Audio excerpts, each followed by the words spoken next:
Hey there, mudroomers! It's Carmen here with Mayco, and today we're going to be going over a couple different performance characteristics for our glaze profile for one of our new 2021 stoneware glazes. We have Landslide here today. So to begin, just like I have in the other videos, I want to go over some information on the label, just in case you didn't catch those other videos. Just so that you have an understanding as to how to use this label as a resource, because it really does have a lot of information on it. We've redesigned these labels, so new glazes moving forward will have that, and then we're doing a rolling change with all of our other stoneware glazes. So hopefully that bleeds out into the market here soon. But otherwise, if you have an older label, definitely be sure to check out our website. All of this information is available for each glaze on our website so that you can have the most up-to-date information. We know that not everything on our older labels had the dinnerware safe recommendation. So if you're questioning as to whether any glaze can be used for dinnerware, be sure to use our website if you don't have one of these newer labels on your pint. So to start, we have our cone recommendation. So as most things that we showcase in all of our literature are going to be fired on a white clay body to cone 6 unless otherwise stated.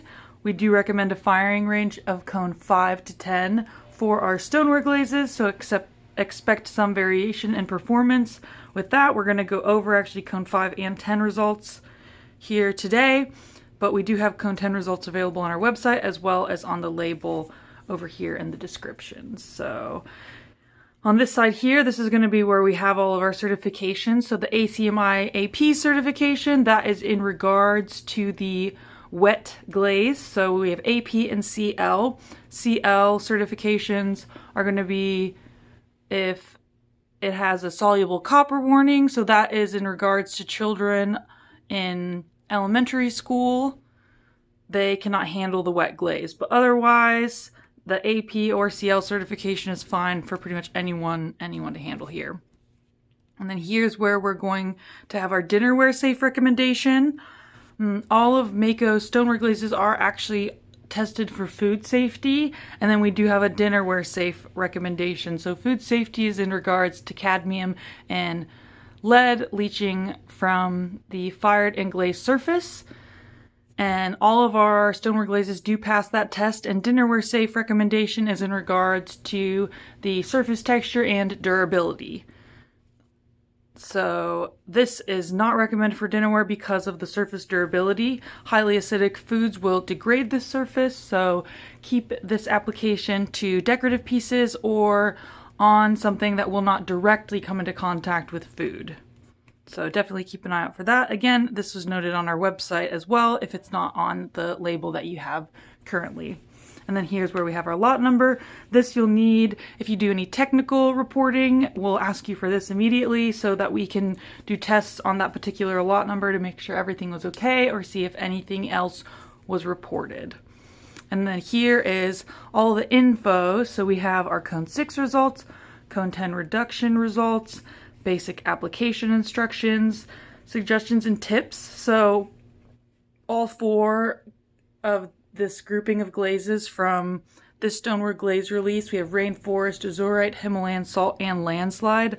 All of them add a lot of mobility to combinations. So we have a little note here just to keep that in mind. We haven't had a lot of mobility with these just applying 3 coats, but it's definitely possible depending on how heavy your hand is, so just be aware of that. Firing our matte glazes to cone 6 to produce a satin matte finish. If you do cone 5, it will be a little bit drier of a finish, so just depends on your preference. Cone 5 with a hold could produce a smooth satin finish as well because it is going to have more heat work, so just, always do some testing.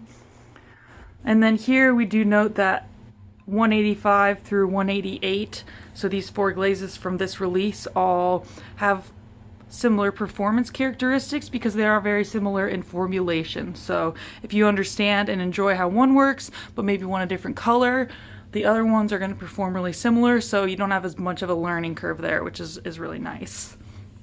And those are the kind of particular suggestions and tips. Otherwise, we just have our basic ones that are on all of our labels on here. And then here's your safety information. And this is going to tell you why we denote this not dinnerware safe. So this is in regards to surface durability.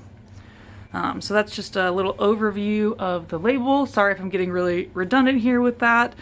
I just want to make sure everyone gets to see it if they don't watch all of these videos, because we are really excited about this new label and it is very informative and helpful. So we want you to make sure you utilize that as a resource, especially in conjunction with our website.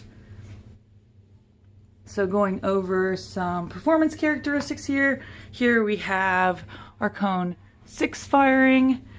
We have 1, 2, and 3 coats. This glaze is going to produce a lot warmer of a color with 3 coats, as well as some variation with like different striations. So 1 coat and any of the breaking is going to show up as kind of this lighter greenish brown, and then it's going to get warmer as you build the brown with the 3 coats. So on this side here we have the 3 coats. You can kind of see this variation that happens with these striations. I think it's really, really pretty. I love that kind of iron pulling through the glaze. I really, really like that. And then we're going to pool down here with a bit of a gloss. So if this was applied a bit heavier, then we would get some pooling in here. So, which is kind of funny. I'm usually typically pretty heavy-handed, but it does seem like I was a bit reserved with these tiles. So just to kind of show you that everyone can have some variation in their application. So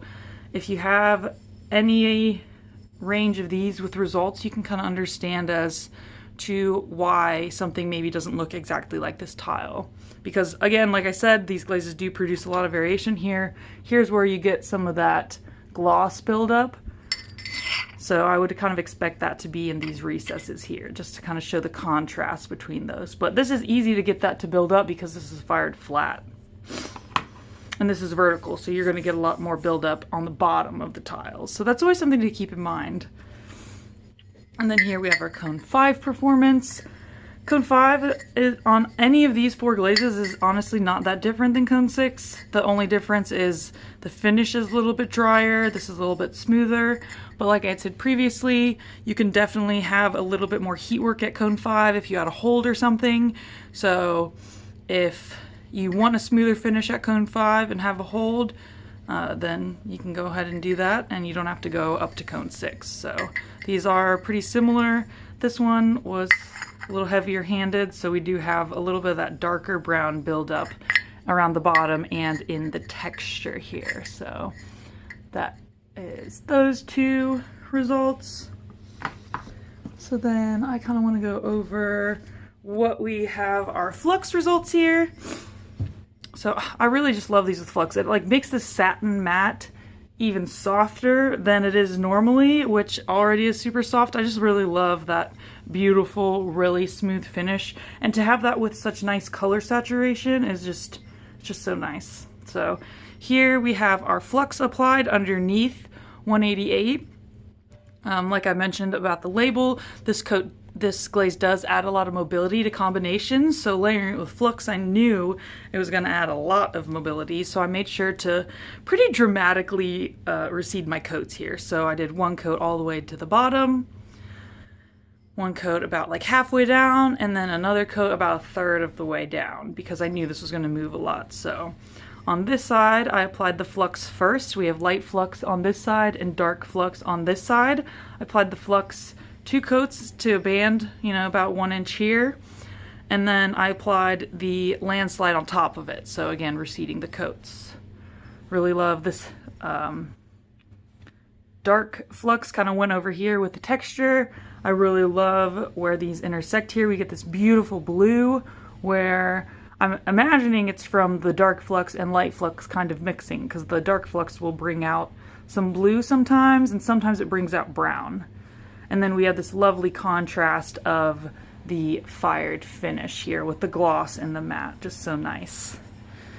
And even with receding the coats, we did have quite a bit of mobility. So if you do something like this, maybe just do it really close to the top of the wear, make sure you have a lip on the bottom, to catch any mobility or anything like that, or just leave a nice cushion for movement in between where you're applying the flux and down to the bottom. Keeping in mind the form as well. So this straight form is going to produce a lot more mobility than something that's like maybe angled outwards or has texture or something like that.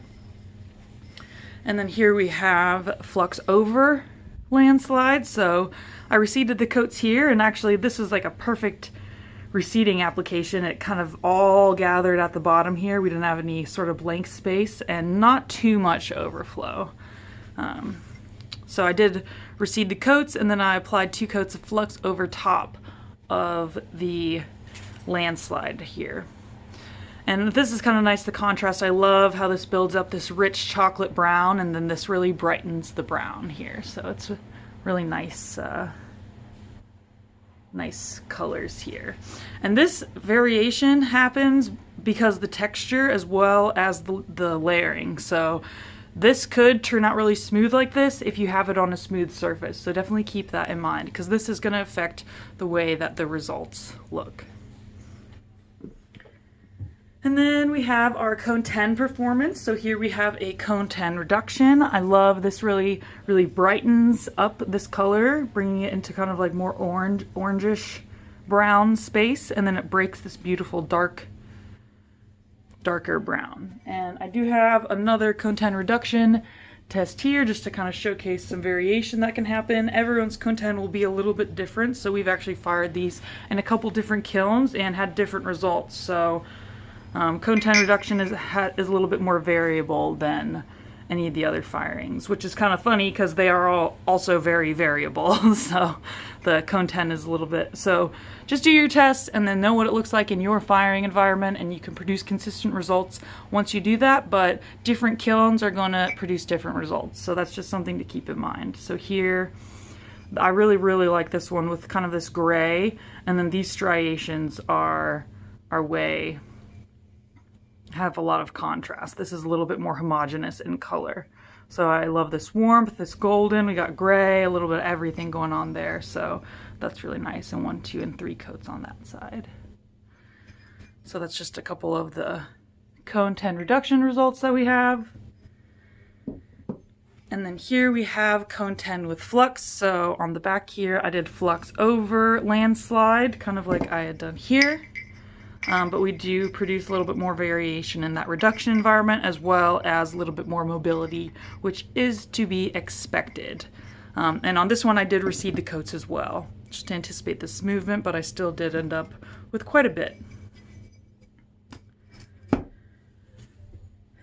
And then next here we have the different clay bodies. So just like with Rainforest, Azurite, and Himalayan Salt, we found that a slow cool produced the most success in terms of any surface texture or anything like that. So here we have the light speckled clay. It's kind of this beautiful kind of cheetah print with that nice rich orange brown here. So cone 6 with the slow cool, nice smooth finish, beautiful specks coming through. I really like this. I love this white clay with the speckles because that white clay really brings out the brightness in these glazes. As you can see, there's not as much color in the darker clays. So having this bright clay really bring out the colors in these glazes is super nice. And here we have it on a brown speckled clay body. Just like with the previous 3, we did produce a lot of pinholing here. This one's a bit smoother. We tested it with a hold as well as with a slow cool, and we still had some pinholing happen, so we're continuing to conduct tests to hopefully find a way for this to work for you brown speckled clay people. So just know that we're thinking of you and we're trying to figure this out. But if anybody gets a sample pack and finds a really awesome method that works for this, definitely let us know. We're always open to different techniques to produce success in the kiln. And then here we have it on a dark brown clay. Again, fired to cone 6 with a slow cool. It really eliminates any of those pinholes. There's not a lot of color contrast. These glazes just tend to kind of add a a finish to the brown clay, but the pigment seems to kind of get lost in the sauce. Still a lovely finish. So now I will go over a quick little hit with some combinations here. So here is our big combo sample, just like the other 3 glazes. Again, like I said, they all perform really similar, so you're gonna have these nice striations and variation that kind of happens when you're using this glaze in combination. This is layered with purple mint, so it's Landslide over purple mint. It's fired to cone 6 on a white stoneware body. Oh wait, no, this is fired to cone 10. Sorry guys. This is actually a cone 10 sample. All the other samples I've showcased were cone 6. I was like looking at it and I'm like, this clay is kind of blue. So yeah, this is actually a cone 10 sample, which is kind of cool. It didn't produce way too much mobility. Todd glazed this, so he planned this really well. It's kind of perfect. It's not even touching the shelf or anything. So even at cone 10, these glazes are going to produce this kind of variation. It's really characteristic of them. So this is over purple mint at cone 10 reduction. I love how this gets really, really nice and dark in combination with the purple mint. All right, and then we'll just kind of go through these guys just to give you an idea as to color performance. Like I've said previously, all of these are fired flat, so this kind of gives us an idea as to how the glaze will interact with these other glazes in combination, as in what kind of color it will produce. But this kind of mobility is something that will shift the color and create more variation in the glaze. So kind of, you know, take it with a grain of salt there. So let's say Landslide over Norris Blue here. So this variation here, this kind of showcases to me that it will look like this when I put it on a vertical surface. I'm not really sure why it doesn't like mix together, but it does produce this on a vertical surface. So this kind of showcases to me that's what's going to happen if I did put this on something more vertical. But I love this purple that comes out, and it really complements the brown really well. So this would be one that I would like to see on a vertical surface. So this is over Norris Blue. We have this over Tea Dust. Landslide over Wintergreen. I love how these produce such nice contrast with the finishes. It's one of my favorite parts about them. Landslide over Smoke. Smoke tends to develop these nice crystals anyway. I'd be curious to see what this would look like vertically. I would imagine a lot more of this darker blue would showcase itself. Landslide over Indigo Rain. I love how these crystals kind of come through and showcase themselves underneath the gloss. Landslide over Desert Dusk. So this would produce some really yummy results, I would say. So if we did this on something vertical, I like how dry these crystals develop, and then you get this nice glossy blue and purple color. And yep, that's the Norris Blue.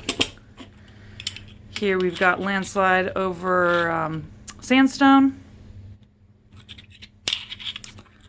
Over Oyster. So Oyster likes to produce this nice lavender purple color along with the brown. I think these would complement each other really well. Definitely be curious to see what this looks like vertically. I would imagine a lot more of this brown would showcase and maybe some striations here, but you never know till you try.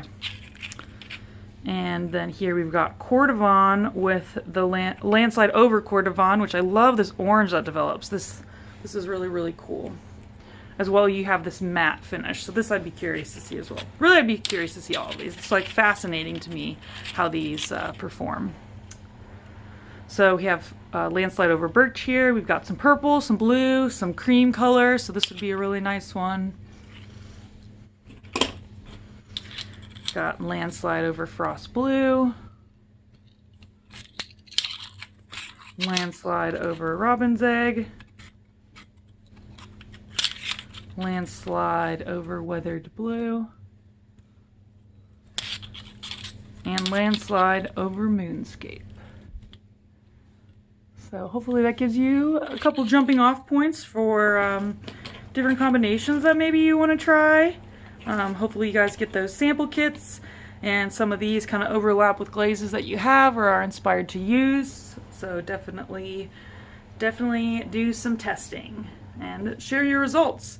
We love to see them. We have got our community, Mayco Mudroom Society, on Facebook. That is a lovely resource where all of our customers like to share their work and talk about our products. There's a search feature on there, so if you're looking for results with a particular glaze or anything, you can pop the glaze name in the search feature and find it there. So that's a really nice resource to see, you know, how our customers are using the glazes, not just, you know, Mayco's firing environment, my hand, Todd's hand. You know, it's like this showcases a pretty limited result as to the glazes, just because there's so many variables that contribute to the fired results. So that's why Mayco Mudroom Society is an amazing resource, as well as our website. I know I've mentioned in the other videos, our searchable glaze combo gallery, as well as our searchable distributor page.